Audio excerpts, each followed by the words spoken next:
So,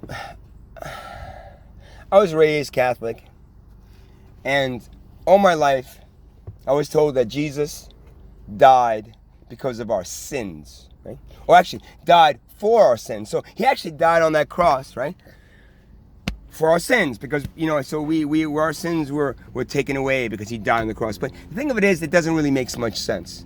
After really understanding this whole story, because the big book is really big and it's really confusing. But if you understand the underlying story, which is the only truth to it, you understand some parts of it, right? The biggest thing I think within the whole story, well, two big things, right? The first thing was that Judas, right? Judas there betrayed Jesus, right? Judas took money to betray Jesus, right?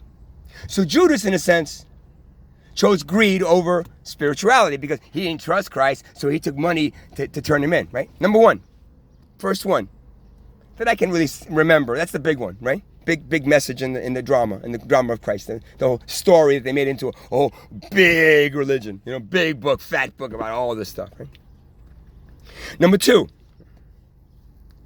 the market. That's the one of the most important ones.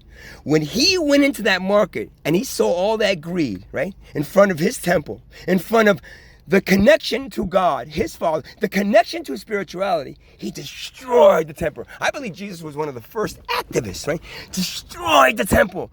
Destroyed the marketplace. Just picked up the tables, destroyed. How dare you choose greed over spirituality? How dare you put a market in front of my Father's house, your temple? Very mad, destroyed everything. He left. At that point, and at that point only, is when they turned on him. Right? Everybody said, how dare this man come in here and take my money away, destroy. Now I got to go buy all this stuff again to sell it again to make a profit on it. How dare he? How dare he? He's a Messiah. He's not a Messiah.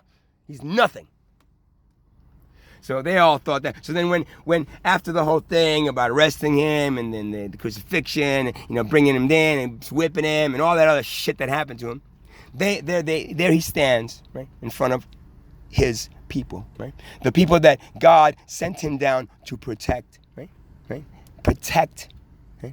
Help, give information to, tell them something that they need to know before it gets too late, because no matter what, if you continue it, it just keeps on happening over and over again. So the message was that.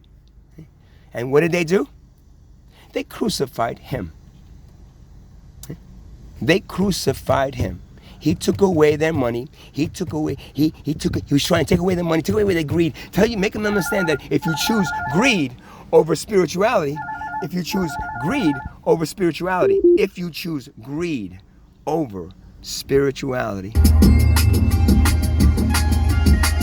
then what happens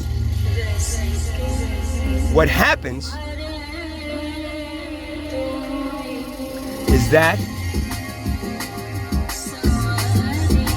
you will continue crucifying yourselves over and over and over.